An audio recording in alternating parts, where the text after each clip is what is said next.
Wait, just in? Yes, got the call right here. It's raining sideways in Philadelphia, Mike. It's supposed to. At least no one drowned last night. As far as we know. As far as we know. They're still checking on that. I think Noah's still working on that arc. Unbelievable. I'm Eric Stark, joined by Mike Gross. We do the show called The Low Post, and we are talking baseball again. I thought maybe we'd be talking about a celebration today, but instead we're talking about Instead it's baseball/meteorology.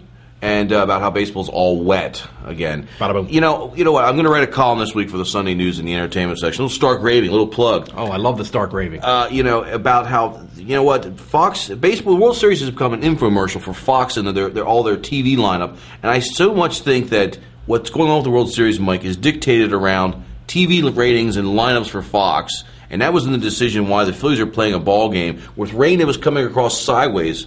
Jimmy Rollins, did you see the wind blowing last night in that game? Oh, it was brutal. It was brutal. It was unplayable conditions, no question.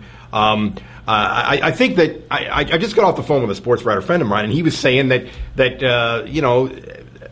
Fox has been promoting this show House all week, and they don't want to see House get preempted by a ball game. And now we've just heard that maybe the game has already been called off for tonight, and you wonder if that isn't an issue in that. I mean, it's hard not to be a conspiracy theorist about this, because obviously there are so many elements that go into these decisions that are other than just what's best for the fans and what's best for the game.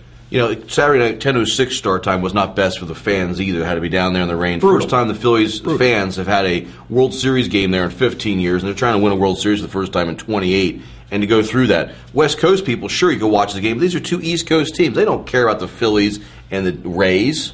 No team in the East Coast, or no newspaper in the East Coast could even have the final score in the paper. But let's talk about last night's game. They knew the rain was coming, Mike. The Phillies have their ace on the mound. They now have him wasted. They can't even use him anymore in this series. Maybe Game 7 they can get him because he didn't throw many pitches.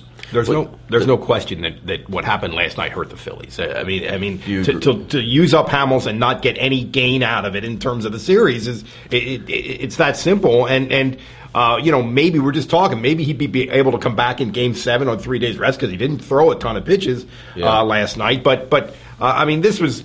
For people who believe that the sporting gods are aligned against the city of Philadelphia, this is going to be Exhibit A for all history. Yep. I mean, are you kidding me with this stuff? It makes for great talk radio and writing columns, I think. What really gets me is it could have been an advantage if they would have stopped that game after 5 innings. The Phillies were still up 2-1 at that time. The rain is coming down. Jimmy Rollins, that's when that ball fell.